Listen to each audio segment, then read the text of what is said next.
Welcome back, Kevin's Mobile Repair. Got a 2014 Dodge 1500. We're doing a shift interlock assembly. Some kids apparently tried to steal this customer's truck. Didn't go too well because A, you need the key to start it, and all they did was just snap off the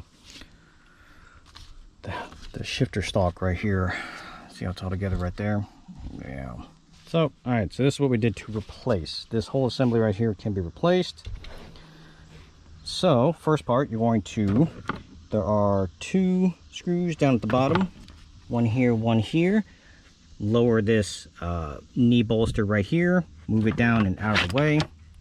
And then you can gain access to, got two T25 torque spits.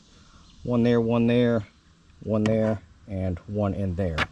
Then this lower valence will come down. The upper half itself will just pop off, and then you gain access to everything over here on the side. And on the side, see, I'll show you easier. So it sits in there. If you are looking at the truck, it's going to sit there like this. So you have one bolt right here, one bolt back here, and one bolt right there. It's going to sit in this assembly like this.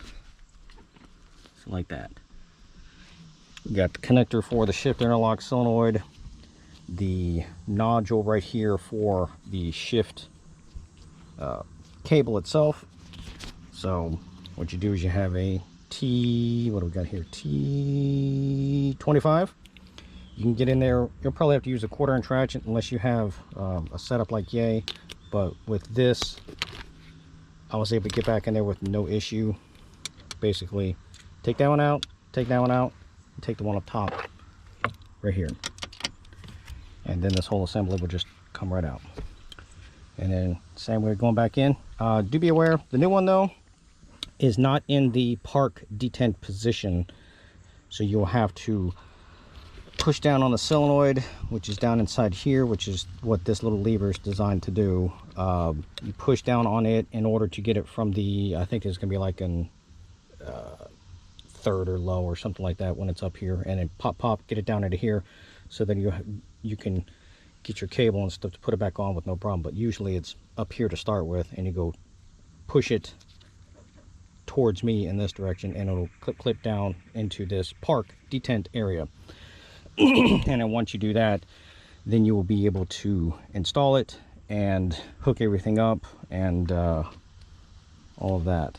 But so yeah, that's what some kids did. Beautiful, huh? At least they didn't damage the grommet or the stalk or anything. Oh, the stalk is held in right there with a inverted Torx 10mm.